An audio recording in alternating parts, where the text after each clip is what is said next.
Hey guys, it's Luke Yon, and today I'm going to be filming my July wrap-up. I read like 24 books in July or something. I don't know. It was freaking crazy. But I read a lot of books. Granted, some of them I do have dedicated videos for, so if I do come upon one of those books, I'll probably just direct you to the video because I have a lot of other books to talk about, so I'm going to try to get through these as quickly as possible. My wrap-ups are always so long, but I'm going to try to, speed through these. So the first book that I read in July was Wilderlore, The Accidental Apprentice by Amanda Foody. This is the first book in a middle grade series, and this story basically follows a boy named Barkley who lives in this town that has a ton of rules, very strict, and he ends up breaking the number one rule, which is not to go in the forest, and because he does, he has to kind of go on this journey, and he teams up with some other people, he ends up in this town, and he becomes an apprentice, and he kind of has to go through these trials, and then there's this monster. It's a whole thing. And I really enjoyed this book. I was expecting to like it because I like Amanda Foody, and the plot kind of sounded interesting to me. So I did go in with like pretty, high expectations, I guess you could say. And I was pleasantly surprised. I really, really enjoyed it. I thought the characters were really fun. I really liked the world, and Amanda Foody does really good writing. I will say that it was a pretty, cut and dry adventure book, but other than that, I do think it was fun, and I would recommend it. Next, I read Now I Rise by Kiersten White. This is the second book in the Conqueror saga, and it is the sequel to And I Darken, which follows Vlad the Impaler, if Vlad the Impaler had been born a girl, so it follows her name is now Lotta, and her brother Radu. In the first book, they end up getting sent to the Ottoman courts by their father, and they kind of have to deal with the politics there, and they meet a sultan named Mehmed, who ends up becoming Mehmed the Conqueror, and in this book, they are separated, so, and this book actually follows the fall of Constantinople, so they're kind of on opposing sides, and it's really, really good. I really love this series. I think it is so well written. I think Kiersten White really gives you a sense of place, and you definitely feel as though you are in 1453 or something. I'm actually not 100% sure of the date, but I loved getting to see the fall of Constantinople, up close and personal, because Radu is involved with it, pretty, firsthand, and I really loved the contrast between him and Lotta. Their contrast definitely grows, over the course of this book especially. They were very different in book one, but, they are totally opposites in this book, especially. I do think that the same, with book one, it was a little bit slow. I think this book could have been cut down a little bit. There were some, kind of unnecessary scenes. And I do wish that we got just a few chapters from Mehmed's point of view. This goes between the third-person point of views of Lotta and Radu, and it's alternating. And I do really wish we got, some interstitial chapters from Mehmed or something, because I think it would have added, a lot more to the story, and I think it would have just added another layer of complexity.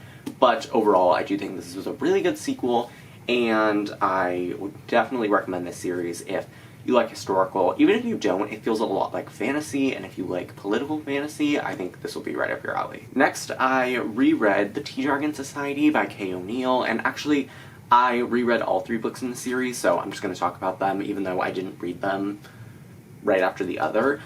So I read this book, The Tjargon Festival, and The Tjargon Tapestry, and this series is basically just about these Tjargons who have leaves that grow out of their horns, or antlers, I guess, that can brew tea, and it can bring the people that drink the tea, deep memories and stuff, and I really like this series. I think I'm just going to reread it every summer. It's really fun, and I really love it. It's kind of just something that you can read in one sitting.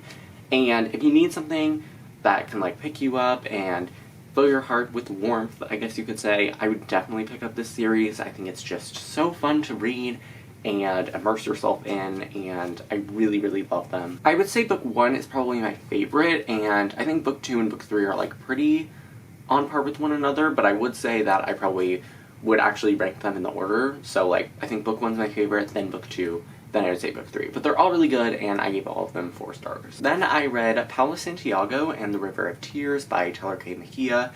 This is another middle grade book that follows a girl named Paola Santiago, and she is space obsessed, and she lives in Arizona, and she and her 2 best friends, Dante and Emma, have known for all their lives that they're supposed to stay away from this river because there are rumors that La Llorona, which is a, mythological being, I'm sure we've all heard of her, lurks in the river and is waiting to take children into her clutches. And one day, Paola's friend Emma gets taken or disappears, and Paola assumes that it was La Llorona or something that has to do with the river, and she starts getting very suspicious and goes out to find out what happened. So I enjoyed this book. I think I hyped it up a little bit too much for myself because I really, really liked the cover. I thought it was really cool and I liked it.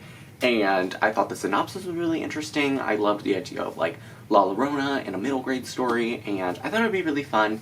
And it was, but it was much slower than I expected. It was very kind of just boring for a lot of the time. Like, I feel like there were so many scenes that dragged on for so long and were kind of unnecessary, and I just didn't really expect the direction of the plot to go where it went.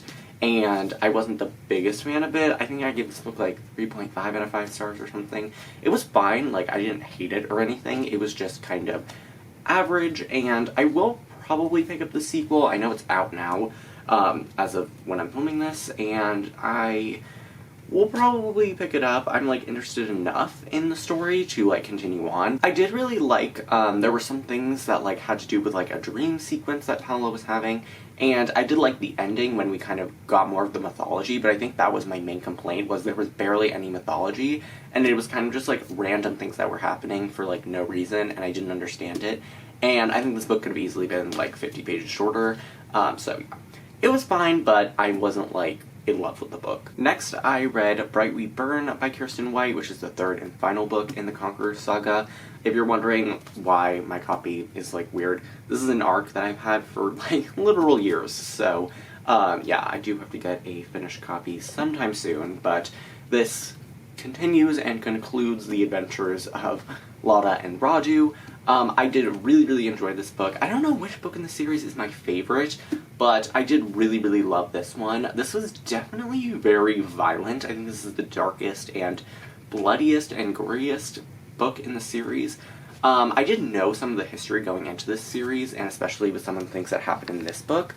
And so I was kind of prepared for some of that, but the way that Kiersten White describes some things is very, very vivid, and I was kind of uncomfy at some points, but I did really like this book, and I think it was a great finale. I couldn't really imagine a better finale for this series, and I really, really did love the way that it ended. And I know some people kind of criticized there not being a scene. A scene happens off-page with a certain character, and I know a lot of people were wanting that scene to actually be written out into the story, but I think it would have kind of messed up the pacing of the story, because it would have randomly, like, we were kind of on the resolution, and it randomly would have just gotten up to a climax again, and then we would have had another, like, falling action resolution. So I really did love the way that it happened, and the way that things kind of played out in the story. But I think the characters in this series are probably its strongest point. I just love them so much. I think Kiersten White, like, built them up in such an amazing way, and I do think, while I do really like the characters, I think Lada especially was really starting to get on my nerves in this book. She was just so dark, and she would do absolutely anything for her goal, and she didn't care how many people she had to kill, what she had to do to get her goal, and she was just so headstrong that it was kind of annoying to read, and I think that, like, it was just, she was so dark, and the things she was doing were just so unforgivable and so awful and terrible. And I also don't think Radu is, like, completely innocent. I think he did do some bad things in this book, and he was just so, he's caring to a fault, and I think he is also very sly and cunning to a fault. So I did really like the characters, but at points in this book especially, they were getting on my nerves a little bit.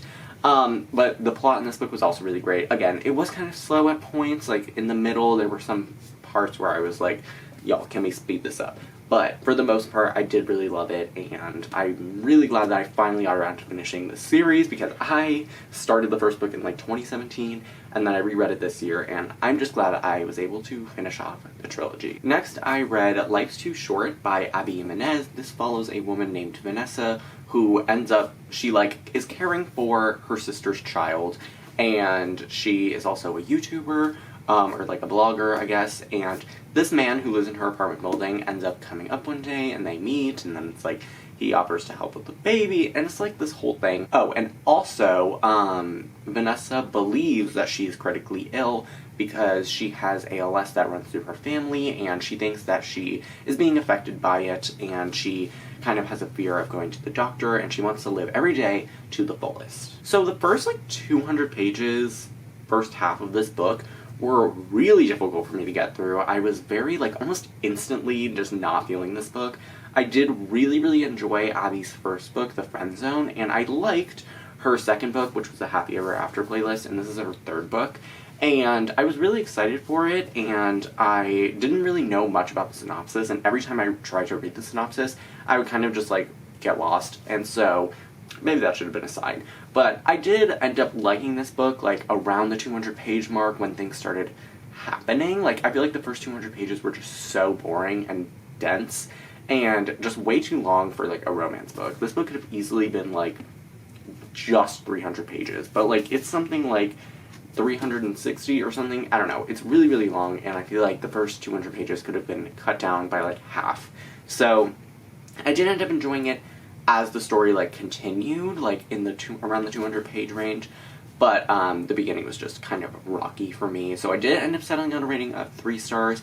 It is my least favorite of Abby's books, but I will still read her books because I do really like the way that she writes. And, while her plots and stuff may not be my favorite, I do still, trust her to, give a good romance and something that's just fun, and I can, turn off my brain while I read her books.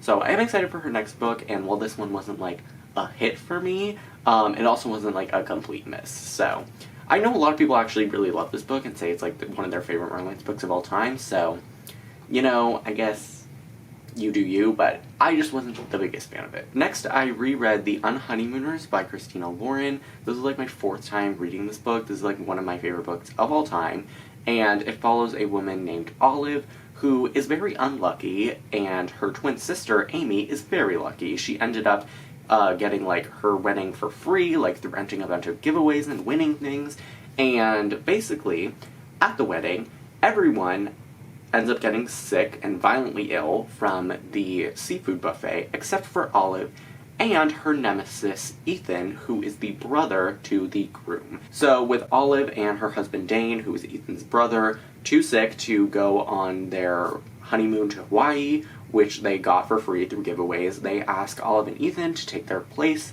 and pretend to be newlyweds and go to this resort, and they end up going to Maui and pretending to be a couple, and it's hate to lovers, but also fake marriage stuff. I feel like I am terrible at giving a synopsis to this book because I just love it so much and I want to talk about everything, but I have to kind of rein myself from doing that.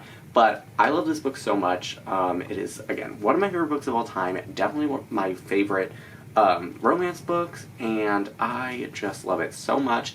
I think it's so fun. I love the way that it's written. I love the characters, and I love the plot. I thought it was so fun. This is escapism at its finest, and I think that if you want to go to Hawaii but can't because of COVID or for other reasons, you can go to it through reading this book. So please read this. It is so good. You will not be disappointed. Next, I read Her Royal Highness by Rachel Hawkins. This is kind of a companion novel to Prince Charming, which I read last year and really enjoyed. But this book follows a girl named Millie who ends up getting accepted to this boarding school in Scotland, which is opening for the first year for women. It was originally an all-boys school, but now it's opening to women, and she's going to be the first in the first class of women at this school. And her roommate ends up being the Princess of Scotland named Flora, and there is all this stuff going on with the Scottish royalty and Flora herself, and it's kind of almost enemies to lovers, I guess. But I don't really know how to explain this book because without spoilers, but I really enjoyed this book. I ended up giving it 4 out of 5 stars. I thought it was really fun, and I really loved this book and Prince Charming. I think they're just really fun contemporary books. I think they're some of my favorite YA contemporary books, and I'm really sad that there won't be a 3rd book in this series because I think they're just so fun. But I'm going to hold out hope that eventually Rachel Hawkins will write a 3rd book in this series. And while I do really enjoy this book, I do have a few complaints. I do think that it is very short. This book is not even 300 pages long, and I do think it could have been, you know, like, bulked up a little bit. I just loved, like, all the interactions between the characters, and usually I'm not a person that wishes for books to be longer, but I do think this book could have, you know, had, what am I trying to say? Could have been a little bit better with a few extra scenes, or maybe just if the scenes had been a little bit longer, because I just wanted to stay in this world for a little bit longer. But I do think, like, there are some chapters where it would just be mentioned, like, things would just be mentioned that happened, and, like, off-page, and I do think it would have been fun to see them, like, firsthand and stuff. But overall, I really loved the Scottish setting, and I loved the boarding school setting, and I really, really liked the characters and the writing, and again, I really hope that there will be more of these books in the future. Next, I read Death on West End Road by Carrie Doyle. This is the third book in the Hamptons murder mystery series. And this book is basically about a cold case, and Antonia, who is the main character of this series, works at an inn, and she's like a baker, and she runs the inn and stuff, and she ends up finding out that there was a woman who was found dead at a tennis court in, like, the 1990s, and she basically figures it out. And I don't know why I keep reading this series, because I keep giving all of the books 3 stars, but I really just love the Hamptons setting. I love the Hamptons, and I kind of just wanted to escape there in this book. And I did, like, enjoy it. I thought it was good at some points, but for most of the time it was just way too long and boring and dense, and I think that the writing is just way too dull, and I just don't think that it's good. Like, I don't think it's, like, the mystery is fine, but I don't think that the way that the story's written really works with the mystery. I don't even know how to explain it, because, like, nobody's read this book. I don't even know what other people feel about it. So it's kind of hard to describe, but I think that this book is just fine. The series is fine. It wasn't written to be like the next great American novel or to be analyzed super seriously or intensely, so it was fine. I gave it 3 stars, and I will read the last book in the series, but I don't have super high hopes. Then I reread 2 books. I reread The Guinevere Deception and The Camelot Betrayal by Kiersten White. I'm not really going to talk about these books because I have blog reviews for both of them. I have a vlog review of The Guinevere Deception from, like, 2019 when I read it, and one from The Camelot Betrayal from last year, so I will try to link them in the description box below if I remember. I give these both 4 stars, and you can see my more in-depth thoughts in those videos. Then my family and I went on a little vacation, and I was really in the mood for an Agatha Christie book, and I saw that they had this book on Scribd, and I hadn't read it yet, and it's one of her more popular ones, and so I was like, let me read that. And I did. I read it in, like, a day on the beach, and that was Death on the Nile by Agatha Christie. So this book, I don't really know how to explain it because the murder doesn't happen until, like, pretty far into the story, so just know that this is an Hercule Poirot novel, and it follows, like, all these people that end up on a boat along the Nile. Someone dies. Poirot has to figure it out. So I really, really enjoyed this book. I ended up giving it a 4 out of 5 stars, and I really liked the kind of slow progression of tension as we kind of went through the story, and, like, I kept expecting the murder to happen, and then there would just be some, like, I liked that the murder didn't happen until, like, a little bit later, because I liked us getting to learn a little bit about the characters. Poirot would kind of interact with all of the characters in a different way, and there is kind of a mystery that's threaded throughout the beginning of this book, like, before the murder happens, and I really, really enjoyed that. I thought it was really intriguing, and I definitely enjoyed, the kind of, again, just, like, it kind of felt like you were just, like, walking down a stairway, and it was getting darker and darker as you went along, and I really liked that aspect of the story. This is one of Agatha Christie's longer books, but I honestly didn't feel that way. I thought it was just really fast-paced, and I really, really, really enjoyed the story, and I think that it's not one of her best, in my opinion. I do think it's really well constructed, and I do think that the character work in this book is especially good, but I don't think it's, like, on par with, like, And Then There Were None or Murder in the Orient Express. I know a lot of people do feel that way, so I did really like it, and I'm super excited for the movie adaptation. Okay, and now we are going to get into the books that I read for my Reading 7 Books in 7 Days challenge. I will link that playlist in the description box below. which has all the videos in it, but I am just going to run through the books and tell you the author and the title and what my rating was. So on day 1, I read The One and Only Bob by Catherine Applegate, which I gave 3.5 out of 5 stars. On day 2, I read Heart So Fierce and Broken by Bridget Kemmerer, which I gave 4 out of 5 stars. On day 3, I read Where'd You Go Bernadette by Maria Semple, which I gave 2.5 out of 5 stars. On day 4, I read The Man in the Brown Suit by Agatha Christie, which I gave like a 3.75 out of 5 stars. On day 5, I read Arusha and the City of Gold by Roshani Chokshi, which I gave 4 out of 5 stars. On day 6, I read The Lady Rogue by Jen Bennett, which I gave like a 3 out of 5 stars. And then on day 7, the final day, I read The Darkest Legacy by Alexandra Bracken, which I gave 3 out of 5 stars. After that, I did read 3 other books this month. We are almost done, I promise. But the next book that I read was Bridge of Souls by Victoria Schwab.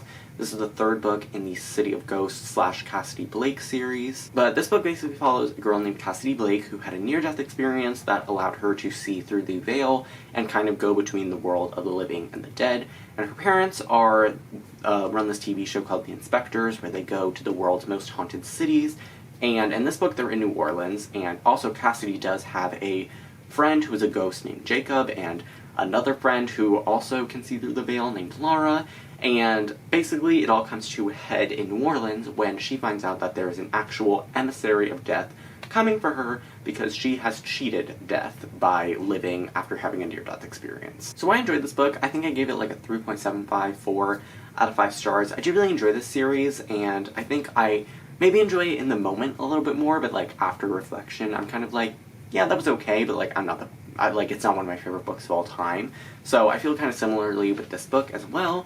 And I did enjoy it, but this book was very, very dark, and there were points where I was like, okay, Victoria Schwab, like, go off. Like, she did kind of get very dark in this book, especially, and it was kind of a little bit much for my taste, but I did still enjoy it. I thought it was fun, and I would read more in this series if she were to write, or like continue writing these books. Then, the second to last book that I read in the month was A Crown of Wishes by Roshani Chokshi.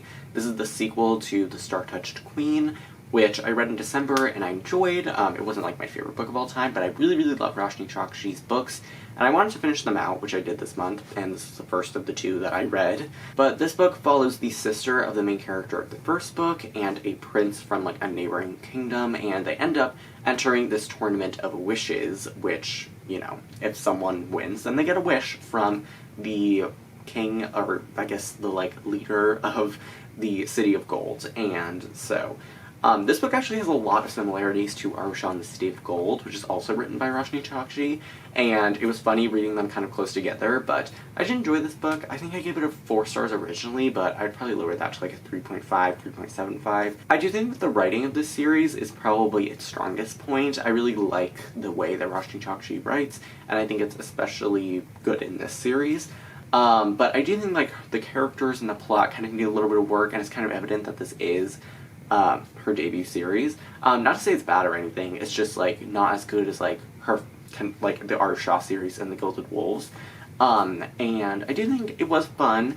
I like the mythological, nonsensical, whimsical stuff that happens, but again, I feel like it was good, but it wasn't my favorite. And then the final book that I read in July was Star-Touched Stories by Roshani Chokshi, which is like a compilation of 3 novellas from the series. And so I enjoyed these books. I gave this book 3 out of 5 stars. I thought the novellas were just like okay. The first one is called Death and Night, and I would say it's probably my favorite one in the series. And I enjoyed it. It was fine. Again, it was written really well, but it was really, really long, and I just am not really a big fan of reading novellas or short stories set in worlds or series that I'm not like a big fans of. So I don't really know why I read this book, but I wanted to finish every single Roshani Chokshi book, so I read it. The next one was Poison and Gold, which follows a side character from A Crown of Wishes, and I did like that one. It was fine. And then the last one was Rose and Sword, which follows the main characters from book 2. And I would say, actually, that's probably my second favorite, so I'd probably say Death and Night, then Rose and Sword, then Poison and Gold. But again, they were all pretty, like, okay. And and I'd only recommend it if you're like a major fan of this series. But that is the end of this behemoth of a video. I really would love to know what books you guys read in July. If you've read any of the books that I read in July, I'd really love to know, and I'd love to know your thoughts. But that is it for this video. I really hope you guys enjoyed. All my social media links are in the description box below, and I will see you in my next one. Bye!